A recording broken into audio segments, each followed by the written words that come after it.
अगर आप भी लेना चाहते हैं देश दुनिया की तमाम जानकारी तो आज ही सब्सक्राइब करें हमारे चैनल को। साथ ही नीचे दिए बेल आइकन को जरूर दबाएं ताकि हर अपडेट आप तक पहुंच सके। नमस्कार, और आप सभी का स्वागत है। भारत में कोरोना के मामले एक बार फिर से बढ़े हैं। पिछले 24 घंटे में कोविड-19 के 43,733 नए मामले सामने आने के बाद देश में संक्रमितों की संख्या बढ़कर 3,06,63,665 हो गई। वहीं उपचाराधीन मरीजों की संख्या कम होकर 4,59,920 हो गई है। केंद्रीय स्वास्थ्य मंत्रालय की ओर से सुबह 8 बजे जारी किए गए आंकड़ों के अनुसार देश में 930 और लोगों की संक्रमण से मृत्यु के बाद मृतक संख्या बढ़कर 4,04,211 हो गई है। इस समय उपचाराधीन मरीजों की संख्या 4,59,920 है, जो कुल मामलों का 1.50% है। मरीजों के ठीक होने की राष्ट्रीय दर इस समय 97.18% है।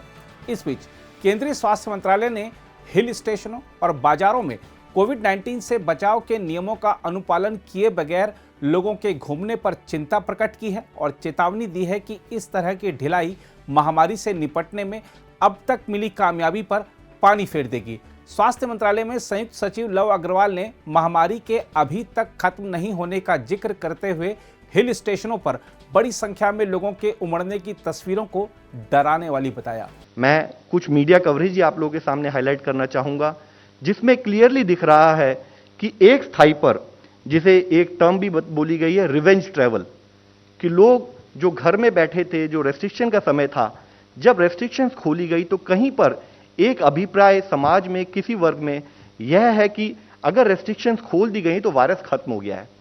हम आप लोगों के द्वारा फिर से लोगों की दृष्टि में लाना चाहेंगे, वायरस या इन्फेक्शियस डिजीज यह अभी भी हमारे बीच में है।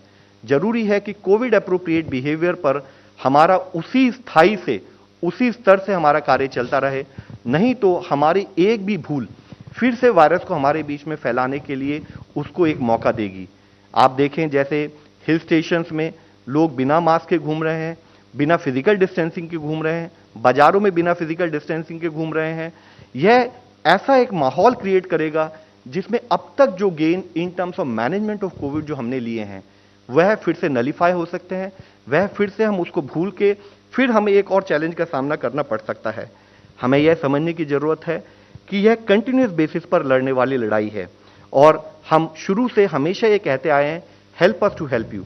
हमें कम्युनिटी सपोर्ट की, आप सबके सपोर्ट की, आप सबके गाइडेंस की बहुत जरूरत है ताकि इस बीमारी से हम जूझ सकें। उधर हिमाचल प्रदेश के मुख्यमंत्री जयराम ठाकुर ने भी होटल संचालकों से कहा है कि वह कोरोना प्रोटोकॉल्स का पालन कराना सुनिश्चित करें। निश्चित रूप से थोड़ी चिंता हमारी भी इस बात को लेकर के बनी है, क्योंकि हम देख रहे हैं कि पिछले दिनों बहुत बड़ा रुझान टूरिस्ट का पूरे देश भर से और देश के बाहर से भी हिमाचल की ओर हुआ है।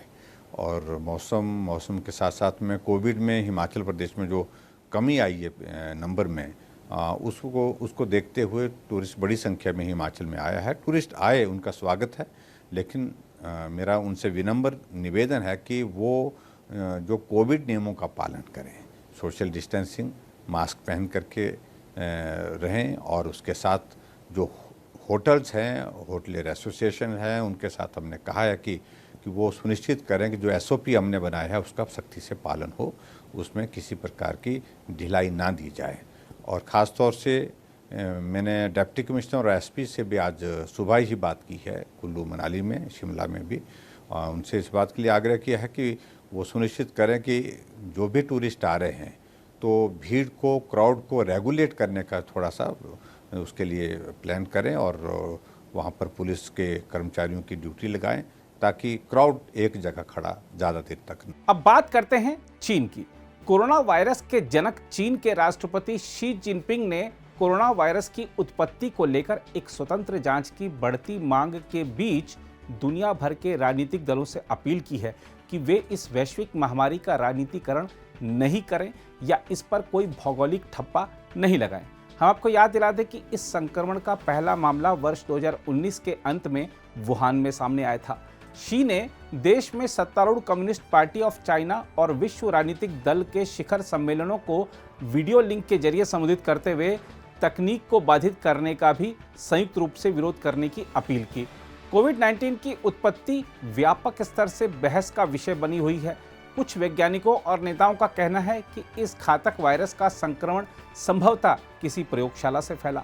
शी ने 1 जुलाई को सीपीसी के शताब्दी समारोह के कुछ दिन बाद आयोजित कार्यक्रम में कहा, कोविड-19 से निपटने के लिए हमें विज्ञान आधारित दृष्टिकोण अपनाना चाहिए और एकजुटता और सहयोग को समर्थन देना चाहिए ताकि टीकाकरण अंतर को समाप्त किया जा सके।